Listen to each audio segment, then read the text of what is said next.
Dice, me dijo, hijo de hombre, come lo que tienes ante ti, come este pergamino, y ve y habla a la casa de Israel. Vean, es, ¿verdad? Claramente, digamos, con Ezequiel, por lo que estamos leyendo, pudo haber sido un malaj que se le aparece, le da un pergamino en una de esas visiones, él literalmente se lo come en su mente, o sea, en el medio de la visión, y a través de eso recibe una revelación que después va a dar al pueblo. Pero en lo que respecta a lo que estamos leyendo y como se debería entender es, agarre la escritura, léala, cómala, digiérala, entiéndala y después vaya y revélesela a sus hermanos, porque aquí los profetas estaban escribiendo en un tiempo donde los libros de los profetas no estaban, solo la Torá, uno que otro escrito, para este momento quizá uno o dos profetas, pero hoy en día ya tenemos todo revelado, todos los profetas los tenemos, todos los escritos, aún los libros gnósticos y demás, todo está revelado, es cuestión de leerlo, digerirlo, entenderlo, explicarlo. Entonces me dijo, hijo de hombre, come lo que tienes ante ti, come este pergamino y ve y habla a la casa de Israel. Abrí mi boca y me hizo comer aquel rollo, aquel pergamino.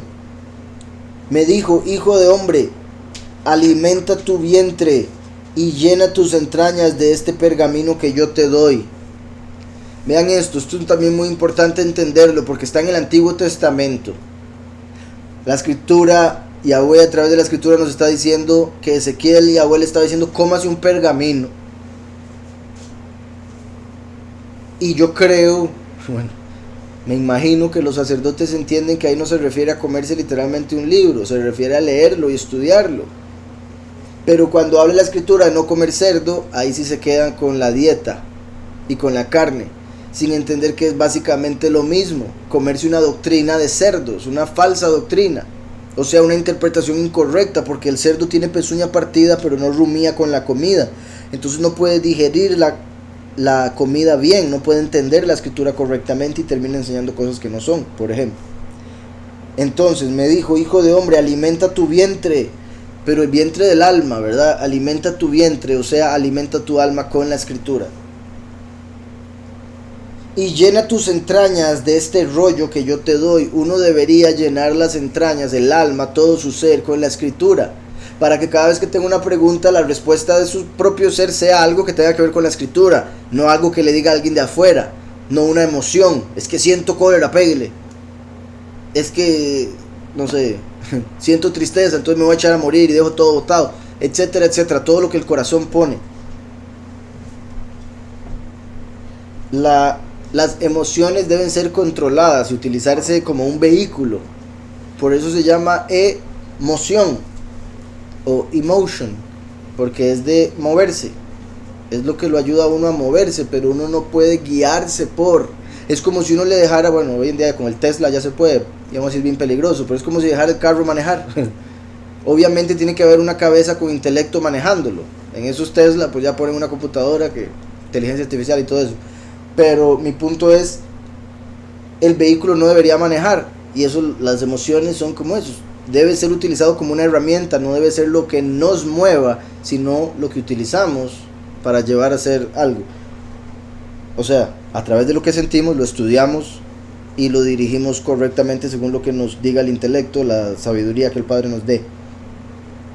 Entonces me dijo, hijo de hombre, alimenta tu vientre y llena tus entrañas de este pergamino que yo te doy. Lo comí y fue en mi boca dulce como la miel. Vean que dice lo mismo que dijo Yahuhanán cuando comió el que él comió en Apocalipsis 10. Lo comí y fue dulce como la miel en mi boca.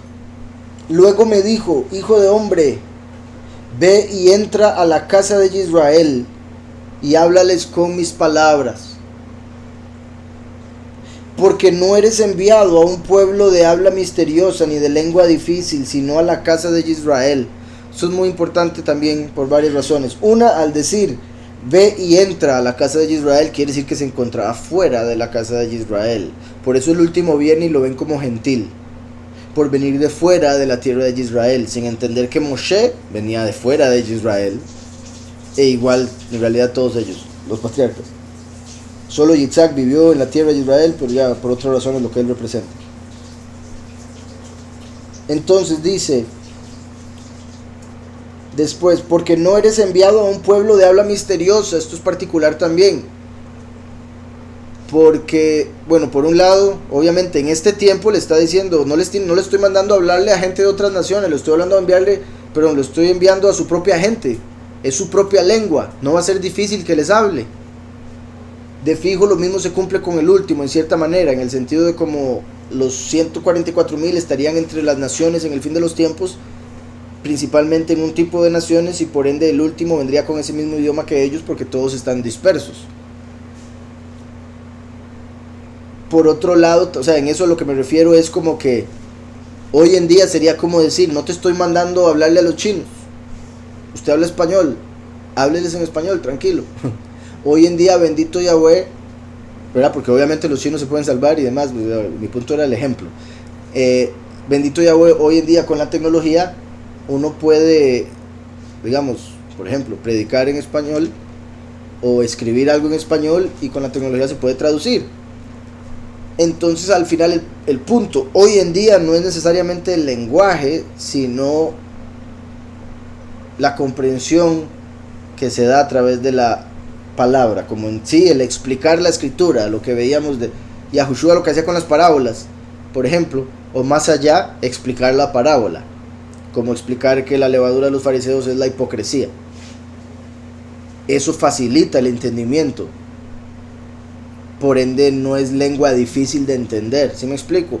Aunque hablemos español, digamos, yo le digo levadura de los fariseos, alguien puede pensar en pan, porque eso parece lengua difícil, pero si yo le digo hipocresía, van a entender. A pesar de ser el mismo idioma, hay lengua difícil y lengua fácil. Como se puede comparar la persona que habla español escuchando a una persona que habla chino. Es como, no me parece fácil esa lengua, solo porque no la entiende claramente. Cuando uno aprende el vocabulario, aprende la lengua, de repente es fácil. Y ese es el punto también con los símbolos de la escritura, como la levadura. ¿Qué representa la levadura? Hipocresía. Se volvió fácil ahora escuchar a Yahushua, cuando se sabe lo que representa cada una de las cosas que él utiliza en las parábolas. ¿Sí me explico? No es de habla profunda, no es como complicado, habla de una manera clara. Y curiosamente el hebreo es un idioma, me parece fácil de entender, fácil de aprender, porque es simple. Al ser el idioma más elevado, y como siempre he considerado, y considero que el Padre me ha confirmado, bendito Yahweh, que entre más simple las cosas, mejor. No quiere decir que no se puedan decir cosas complicadas. Como siempre digo, Yahweh nos dice cosas muy complicadas y muy profundas con un idioma muy simple. Mientras que la gente del mundo utiliza un idioma muy complicado para decir cosas vacías, ni siquiera simples. Muchas veces mentiras, pero suenan wow. Entonces, ahí dice idioma profundo. Entonces dice, porque no eres enviado a un pueblo de habla misteriosa ni de lengua difícil o profunda, sino a la casa de Israel. No a muchos pueblos de habla misteriosa ni de lengua difícil, cuyas palabras no entiendas. ¿Ve? Como un idioma que no se entienda. Y aún así hoy en día a través de la Ruach podemos recibir lenguas, como para ir a hablar con gente que no entendíamos antes. Pero si a ellos te enviara, ellos te escucharían. Esto es particular. O sea, te estoy enviando a un pueblo que te va a entender porque habla el mismo idioma, pero no lo van a escuchar. Sin embargo, si lo enviase a gente de otro idioma, ellos sí lo escucharían. Lo cual es sorprendente, y en cierta forma es como lo que dice Yahushua, que no hay profeta en su propia tierra, ni doctor que sana de su propia familia. Y así como uno, tristemente, entre más conoce a una persona, más familiares con una persona, más fácilmente lo termina tratando mal, o le habla más feo, o más directo las cosas, o cree menos en la persona y demás. Entonces dice, no a muchos pueblos de habla misteriosa ni de lengua difícil cuyas palabras no entiendas, pero si a ellos te enviara, ellos te escucharían. Por eso mucha gente que quizá no sea del pueblo llegue a escuchar y diga, no, tiene sentido todo lo que dice, tiene mucho sentido la doctrina. Por eso muchas veces uno le enseña a alguien que no era cristiano y entiende mucho mejor que alguien que es cristiano, que dice ser del pueblo, que dice creer, pero no le entra, por más fácil que uno se lo explique. Pero si es de otro idioma, si habla ateo, si habla, bueno, depende del Islam, pero si habla otra religión, si habla otra lengua, otra doctrina, más fácil que llegue a la verdad que aquellos que dicen ya estar en ella, como eran los cristianos, por ejemplo.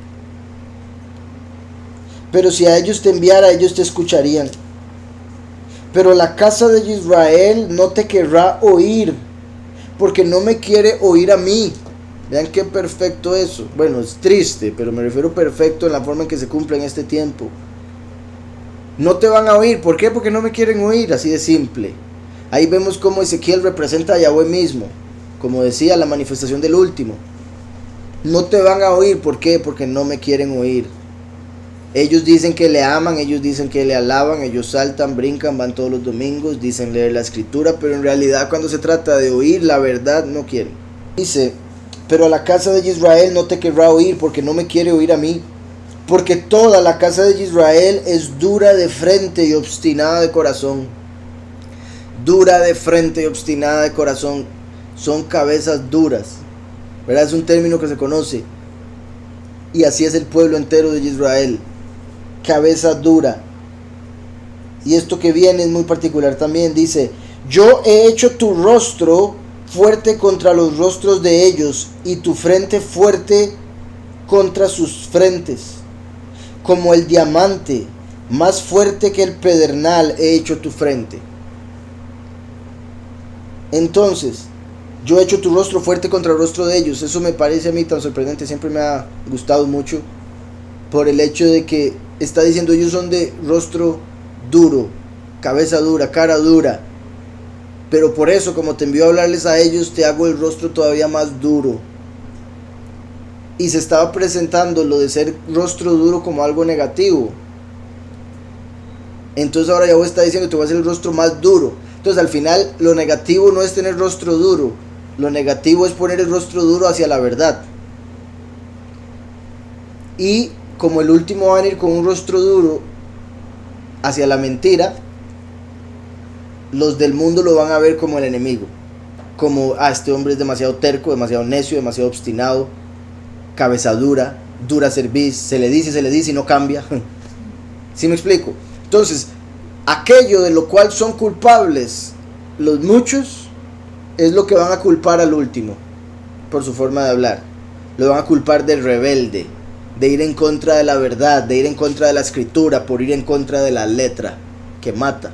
¿Sí me explico? Entonces, dice, pero la casa de Israel no te querrá oír porque no me quiero oír a mí, porque toda la casa de Israel es dura de frente y obstinada de corazón. Yo he hecho tu rostro fuerte contra los rostros de ellos, y tu frente fuerte contra sus frentes. Como sabemos, los 144,000 son sellados con el nombre del Padre y del Hijo en sus frentes. Por ende, de fijo, sus frentes o mentes son más fuertes que las del mundo. Tu frente fuerte contra sus frentes, como si fuera... Recuerda que el último viene como en Miqueas dice, el cuerno de hierro. Los animales con cuernos normalmente los utilizan para pelear contra otros animales, mostrar su fuerza, su liderazgo. Entonces está diciendo, voy a hacer tu frente más fuerte que la de ellos para que pueda vencerlos a frentazos cuando se enfrente contra ellos. ¿Sí me explico? Entonces, como un animal, un carnero o otros de los que tienen cuernos dan con la frente y así vencen al otro, así vendría el último, con sus prédicas obviamente, ¿verdad? Dice, yo he hecho tu rostro fuerte contra los rostros de ellos y tu frente fuerte contra sus frentes. Como el diamante más fuerte que el pedernal he hecho tu frente. Como el diamante más fuerte que el pedernal he hecho tu frente. Vamos a ver el verso 9 aquí en hebreo. Es como el shamir. ¿Se acuerdan del shamir? Shamir, según algunas personas, era un tipo de gusano. Según otras personas, era un tipo de piedra preciosa que estaba escondida y que Shlomo necesitaba para la construcción del templo. Entonces mandó a traer al príncipe de los demonios, Asmodeo, para que le dijera dónde estaba esa piedra, dónde la podía conseguir para cortar las piedras. Era una piedra que es más fuerte que la piedra y por ende se utiliza para cortar piedras. O sea, como una piedra preciosa con la que se pueden cortar piedras por lo densa que es. Repito, algunos piensan que es un gusano, que es la baba del gusano la que va cortando la piedra. Ahora, el hecho de que lo mencione aquí como algo más duro que la piedra o el pedernal suena a que es como una piedra preciosa, similar al diamante, y por eso pusieron diamante algunos. En lo que respecta al diamante, digamos, si lo vemos como diamante, es particular como el diamante se produce, ¿verdad? Como un carbón que por presión se vuelve una piedra preciosa, que sería como el último, que es un tizón sacado del fuego, un carbón por la impureza, como dijo Pródigo, pero por la presión del mundo se convierte en un diamante a través de Yahushua cuando muere y resucita. ¿Sí me explico? Entonces lo del diamante se conecta con el último de esa manera, como alguien del mundo que Yahweh lo convierte en fuerte a través de Yahushua para que venza. Y en lo que respecta a Shamir, muy particular, se conecta con esa piedra con la que se hizo el templo, porque podía cortar piedras. Y como palabra Shamir se podría separar en Shem y en Yar o Yer, que se podría ver como el nombre, yo tiraré, o no, él tirará, como él tirará el nombre, o él instruirá, dará la instrucción del nombre. Y además de eso,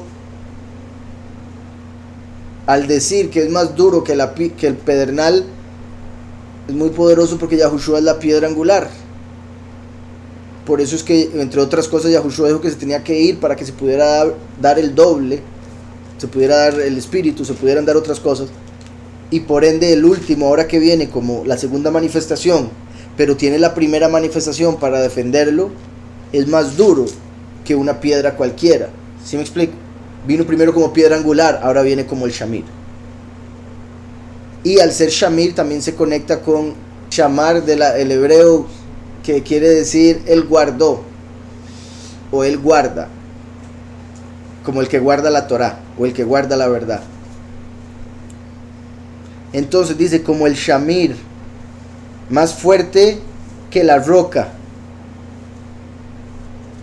Mitzor, como Tiro, ¿se acuerdan? Tiro, que quiere decir una roca, que en hebreo Tzor, y que en Ezequiel 28, como lo vamos a ver más adelante en este mismo libro, Yahweh le habla al rey de Tiro para hablarle o tirarle a Lucifer, que era el ángel que estaba sobre Tiro, era el poderoso del mundo, pero ahí le habla a través del rey de Tiro.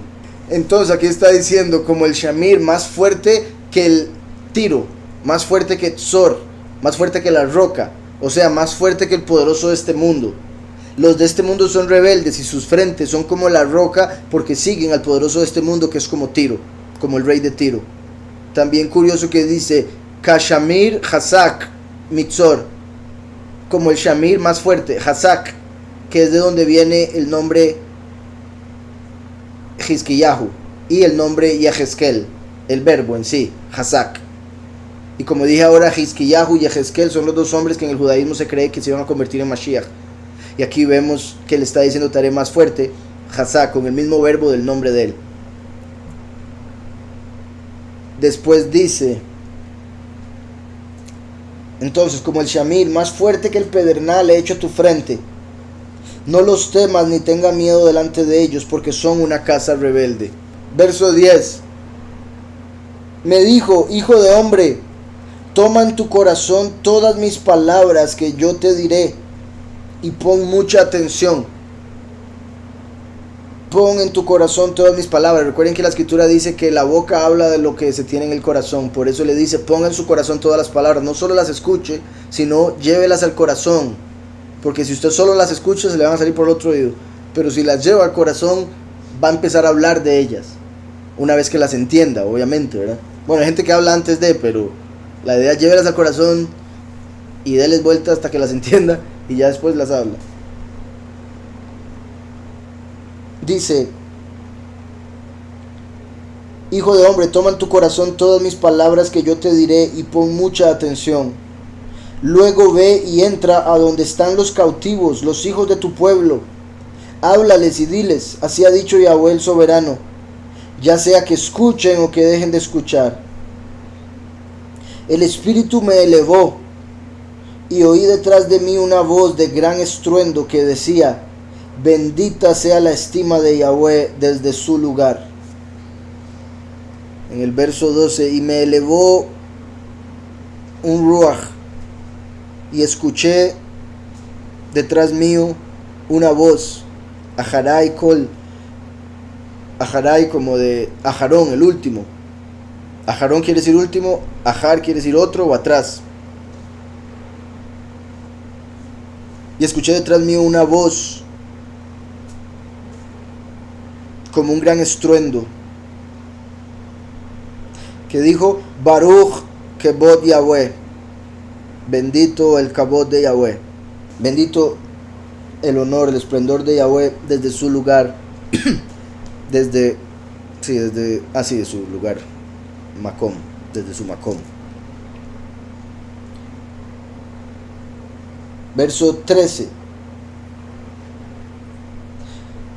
Oí también el ruido de las alas de los seres vivientes. Recuerden que aquí, ¿verdad? Esto lo acaba de escuchar porque estaba ante la visión del capítulo 1, que era la estima de Yahweh. Los 4 malajim en los 4 ángulos de la tierra, el firmamento sobre ellos, un trono como de zafiro, o sea, azul, y alguien en el medio que era como un fuego. Y de ahí escuchó esa voz: bendito el Kabod de Yahweh desde su lugar, el trono, el cielo, como se le estaba mostrando. Oí también el ruido de las alas de los seres vivientes al juntarse la una con la otra, y el ruido de las ruedas delante de ellos, ¿verdad? Porque recuerdan que con 2 alas se cubrían, con las otras 2 volaban, y 2 de las alas, digamos, una aquí tocaba con la otra ala y esta tocaba con la otra ala. Entonces cuando se mueven, como tocaban, entonces estaban haciendo así. Puro aplauso de pluma. Entonces dice: de las alas de los seres vivientes al juntarse la una con la otra, y el ruido de las ruedas delante de ellos, y el ruido de gran estruendo. La Ruach pues me elevó y me llevó. Yo fui, pero con amargura y lleno de indignación. Que fue, pero iba sintiéndose mal, triste, afligido por lo que había recibido a través del libro que se comió al inicio del capítulo. Entonces iba con el estómago un poco golpeado. El Espíritu pues me elevó y me llevó. Yo fui, pero con amargura y lleno de indignación, mientras la mano de Yahweh era fuerte sobre mí. Entonces, vean, esto es poderosísimo. Porque parece extraño, a mí me parece extraño, gracias a mí Yahweh me lleva en el Espíritu, yo diría, uy. Pero dice, fui, pero obstinado. Y en realidad se refiere a la segunda venida, una vez más, el último, que lo van a ver como alguien malo, enojón, gritón, si es que usa la voz, como lo vemos en una parte del 42 de Isaías. Pero por la forma en que se va a expresar, lo van a ver como malo. ¿Pero es por qué? Porque viene indignado, amargado. ¿Sí me explico? Y es por la revelación, por lo que tiene que decir, por la rebelión del pueblo. No es porque esté enojado con el Padre o porque no le guste la revelación. Lo que no le gusta es las acciones del pueblo. Entonces dice, me elevó y me llevó. Yo fui, pero con amargura y lleno de indignación, mientras la mano de Yahweh era fuerte sobre mí. Entonces, mientras la mano de Yahweh era fuerte sobre mí, yo estaba indignado. Ese es el punto. Como Yahweh estaba en mí, sentía la indignación de Yahweh hacia el pueblo rebelde. Porque recuerden que en Isaías 63, con respecto al último que viene como gentil vestido de rojo, dice, la venganza de Yahweh está en mi corazón. La venganza de Yahweh está en mi corazón. Entonces, así como la misericordia de Yahweh estaba en el corazón de Yahushua, el último viene con la venganza de Yahweh en su corazón. Por eso vimos unos versos atrás que dice, hijo de hombre, toma en tu corazón todas mis palabras. Entonces ahora dice, estoy amargado y lleno de indignación, mientras la mano de Yahweh era fuerte sobre mí. Y vine a los cautivos en Tel Aviv. Así es como se le llama hoy en día la capital de Israel, aunque se dice que no sería el mismo lugar por si algo, era como suelen hacer en muchos casos. Tras de eso, bueno, con solo ver aquí, estaban ellos cautivos, recuerden, estaban cautivos, por ende era fuera. Entonces, y vine a los cautivos en Tel Aviv. Vean qué curioso esto, porque repito, esto era en otro lugar, está diciendo los cautivos, pero hoy en día Tel Aviv está en Israel y es la capital. Entonces, si el último fuera Israel y llega a Tel Aviv, se cumpliría esto, a pesar de que era otro lugar. ¿Sí me explico?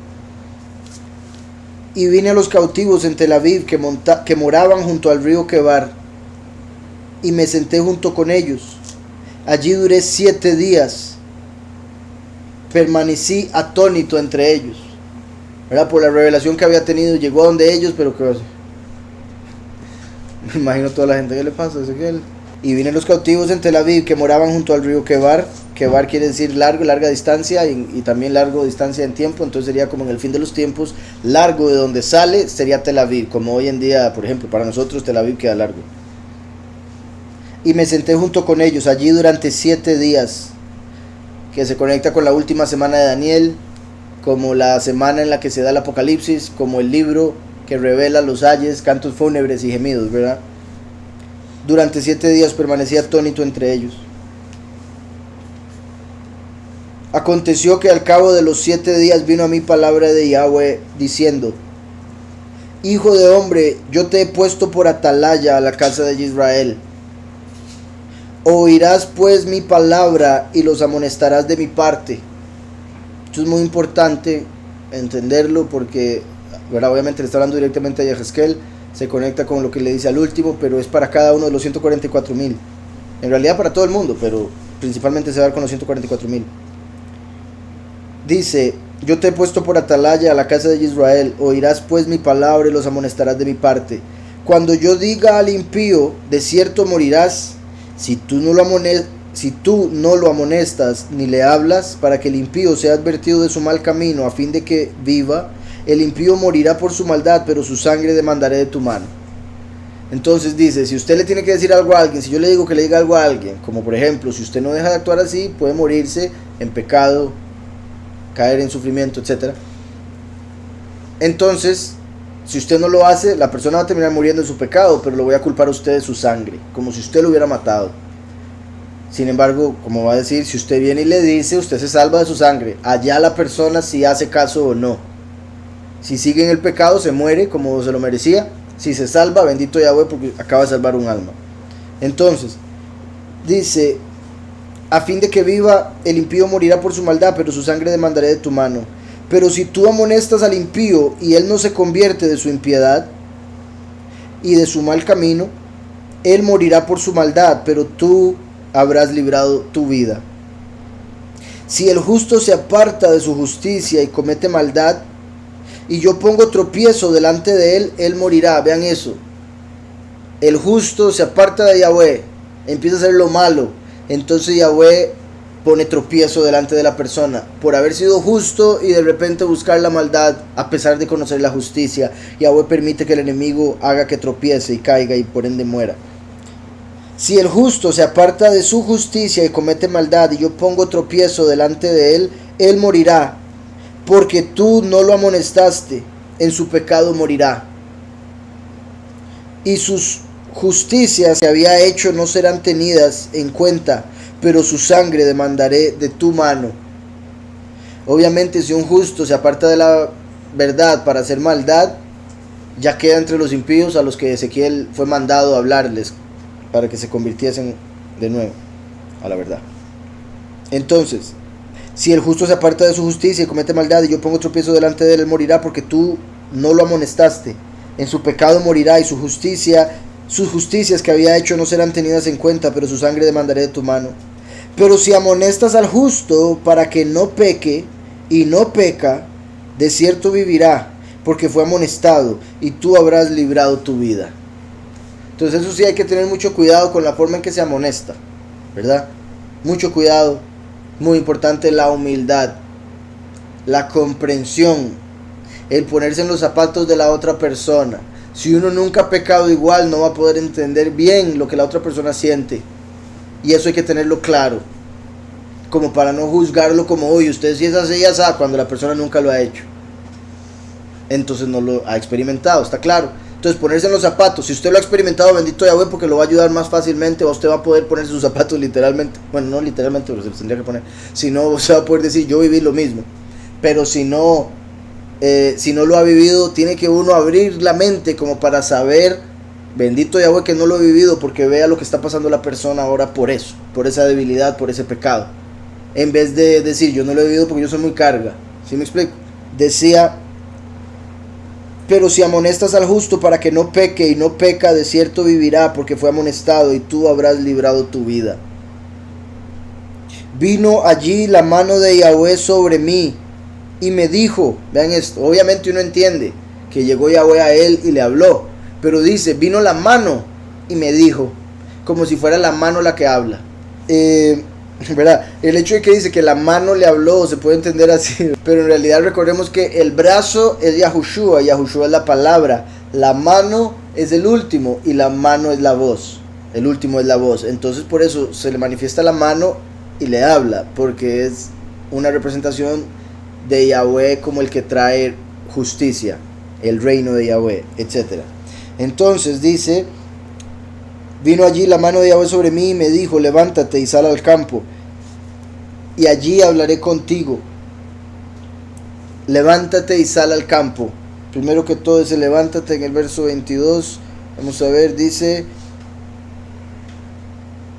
y vino sobre mí la mano de Yahweh y me dijo a mí, cum, ¿verdad? El verbo que se utiliza para decir, bueno, quiere decir levántese, pero viene del sueño que tuvo Yosef cuando vio que las espigas de sus hermanos se inclinaban ante la espiga de él que se levantaba, por ende se conecta con la venida del descendiente de Yosef. Y le dice, levántate y sal al campo, dice. Es que campo normalmente es Sadeh, aquí dice algo diferente, por eso aparece así. Entonces, qué curioso, porque aquí la palabra que se está utilizando, le está diciendo salga ahí a la llanura, es una palabra que si se hace al revés sería Ekev, sería talón, que es de la raíz de Jacob, como yendo a hablar a Jacob, y le dice, él estaba con los cautivos y le dice salga y ahí hablo con usted, levántese y salga y hablo con usted, como diciendo no le voy a hablar en Israel, no le voy a hablar en medio de, salga de y ahí le hablo, como cuando le dijo al pueblo de Israel que saliera al desierto y en el desierto les dio la Torá. No se las dio en Egipto porque estaba lleno de ídolos y de pecado, sino que le dijo salga y ahí hablo con usted, ahí les revelo la Torá. Entonces otra conexión con el Éxodo, otra conexión con Moshe, conexión con Yosef por lo de Cum. Entonces sale a la llanura o al campo o allí donde dicen esa de hermano, y hablaré contigo. Entonces dice, me levanté y salí al campo y allí estaba la estima de Yahweh como la estima que había visto junto al río Quebar, el honor de Yahweh como el honor que había visto junto al río Quebar. O sea, la misma manifestación, revelación de los cuatro ángulos de la tierra, el firmamento y todo eso que vio, que para muchos sería otra vez los ovnis, ¿verdad? Toda la flota de ovnis la empezó a ver otra vez. Entonces dice, me levanté y salí al campo y allí estaba el honor, el esplendor o la estima de Yahweh como la estima que había visto junto al río Quebar, y me postré sobre mi rostro. Entonces entró la Ruach en mí, me afirmó sobre mis pies, me habló y me dijo, entra y enciérrate dentro de tu casa. En cuanto a ti, hijo de hombre, he aquí que pondrán cuerdas sobre ti.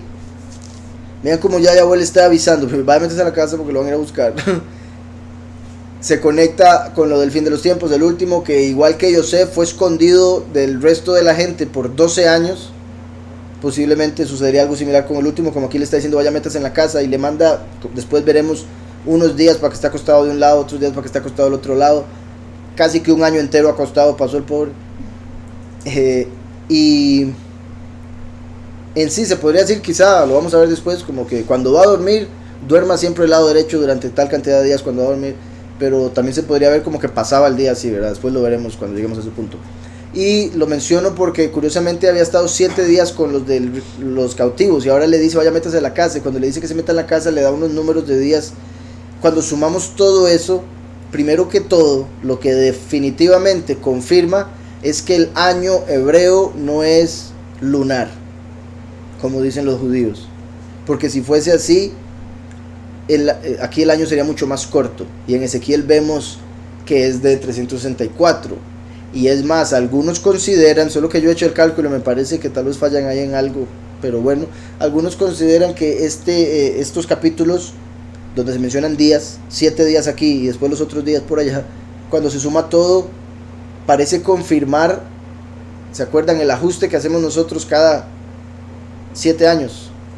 No, cada 6 años, 7 días, una semana, en vez de un día bisiesto cada 4 años, o en vez de un mes entero que le agregan al calendario lunar, nosotros tenemos lo de la semana de la creación, como los 6 milenios y la semana de Daniel, o la semana de creación y los 6 milenios. Por eso 6 años, una semana, 6 años, una semana, 6 años, una semana.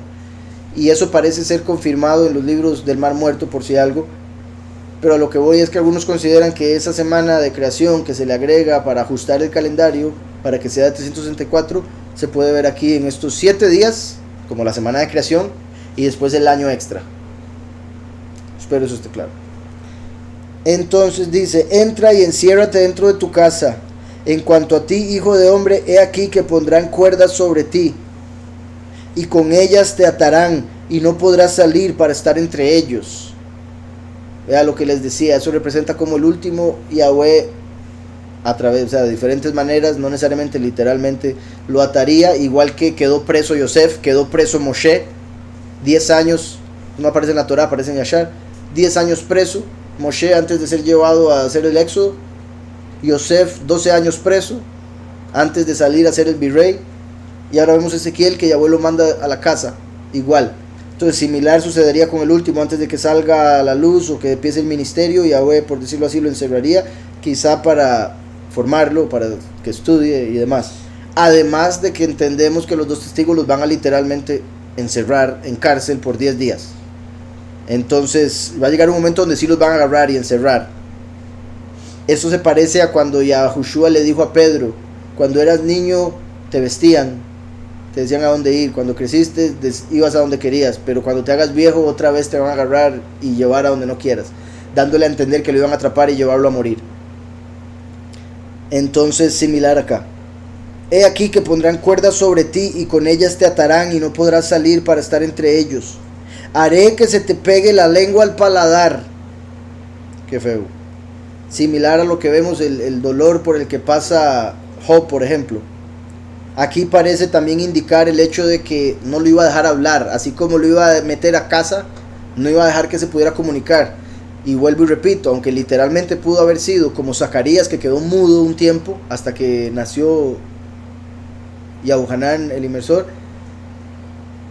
así como quedó ciego Paulus por un tiempo, ¿verdad? En lo espiritual se puede referir a que por más que el último hable, nadie lo escucha, o que habla, pero vivimos en un mundo donde, digamos, por ejemplo, lo que hablamos ahora de Facebook y los algoritmos y todo eso hace que la verdad sea bloqueada, entonces cuesta encontrar la verdad hoy en día, ya no es tan fácil como antes en la internet. Exacto.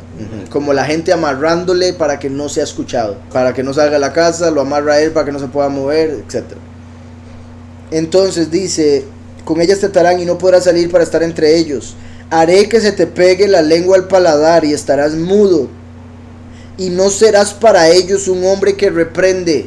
No serás para ellos un hombre que reprende, como diciendo, no quieren escuchar, entonces que no lo puedan escuchar.